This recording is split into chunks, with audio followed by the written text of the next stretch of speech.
Hello chess friends and welcome to Jozarov's chess channel and welcome to my new series Producing Ideas in Chess.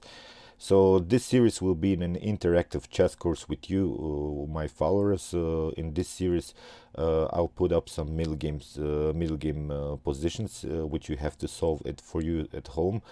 But the main idea here is not to solve the puzzle. You have to find the best continuation, and in order to do that, I've put some questions for you that you have to answer. And I would really love for you to not use engines while solving this complex middle games. I just want you to answer these questions that I've already prepared for you, and I think this will be really fun for those who want to improve their middle game skills. I think that this will be very educational, and in this series we will do really many of these complex positions which maybe sometimes bother us while we're playing our own games, and in this series, as I said, we are trying to improve these things. So how will it work? It will work that in this video I've already set you up the position, so I've put off these questions, and I really would love for you to write the answers to these questions in the inbox. But the most important thing is that you don't use engines. But the funny thing is that you cannot use engines in order to answer on all of these questions, because you see, you can maybe find the best move, but you have to answer also why is it the best move. So in the next video of this series, I will answer myself on all of these questions. I think we will then solve really this positional setups. And in this position, it's a game played by Max Juve against Herman Pilnik. We have now really complex middle game. So first of all, I want you to answer this question: what kind of a pawn structure do we have here? So I really would love for you to answer it in the inbox, so all of these questions, so we can really discuss this, and we can really compare the answers. And I'm not saying that because I want you to maybe write something wrong. It's not about wrong or right here. It's just that you have to produce ideas in your own middle game. So as said, the first question here is what kind of a pawn structure do we have? So the other question is what advantages do I have? What disadvantages do I have in my position? So what advantages does my opponent have? What disadvantages has my opponent? So which pieces do you need improvement? So whenever you're playing a middle game, you should watch for your improvement of the positions. So sometimes your piece is not well placed, so you should search for improvement of the piece, and maybe even more pieces you should improve just in order to have a good continuation in the middle game.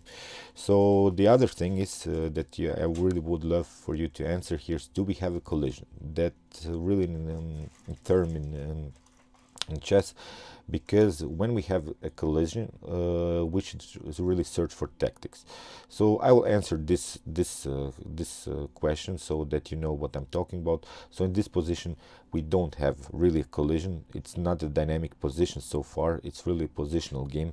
So here I'm telling you, you should really not watch for tactics. So here we're looking really for some positional improvements of the game. So the other question is where can I crack the position of my opponent? So where could I maybe make some progress in my position? Where should I really break through, find some opening positions, opening diagonals, opening files, and similar ideas?